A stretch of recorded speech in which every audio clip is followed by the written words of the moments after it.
May tanong lang ako. Okay. Nagtatrabaho ka? Yes.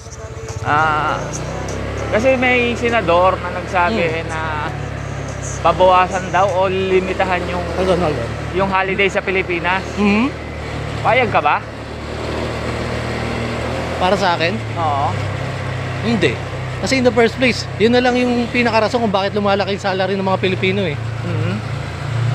Diba sir? Tama ba ako? Tama naman. Para In sa second place, double pay. yung sinasabi naman nilang hayaya mga Pilipino. Paano naging hayaya mga Pilipino? Iisa tayo sa pinaka-overworker sa buong mundo. Diba? Pang ilan tayo dito sa Asia? Almost to pangalawa pa nga ata eh.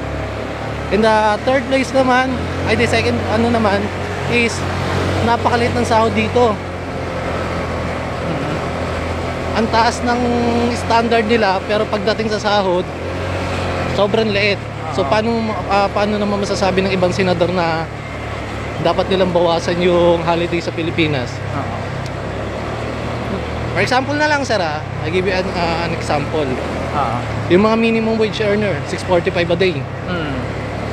Eh paano kayo kung isang padre de pamilya may pinapakain, 2 anak, 645. Yung pamasahe niya balikan 100. Pangkain niya sa sarili niya buong maghapon, sabihin natin 100. Magkano na lang 400. Eh kung nag-aaral pa 2 anak niya, 50 baon, magkano na 'yon? Eh kung nagbe-breakfast pa yung anak niya, nanananghalian, hapunan, paano magkakasya yung 350 sa maghapon? Doon na lang sir, napakalayo ng sinasabi nila, tapos babawasan pa nila yung holidays. Diba? Tama. What if balik ta rin kaya natin? What if na lang kung sila maging minimum wage earner? Yung mga senador.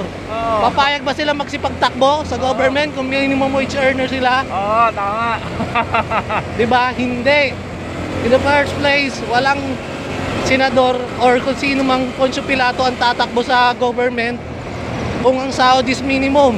Tama. Diba? Tapos, dadaan pa sa agency? Kaya napakalabot sasabihin gano'n na babawasan ng holidays. O sige, papayag naman kami.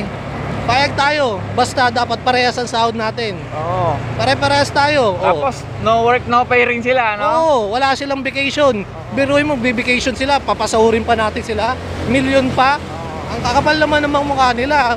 Baka hindi nila alam, tayo nagpapasahod sa kanila. Sila ang magsilbi sa atin, hindi tayo nagsisilbi sa kanila. Tapos pag late sila, babawasan din, no? Diba? Yung Christmas bonus nila, milyon eh. Kaya sa atin nga, 1,000 na lang, ninanakaw pa. Minsan pahirapan pa hingiin.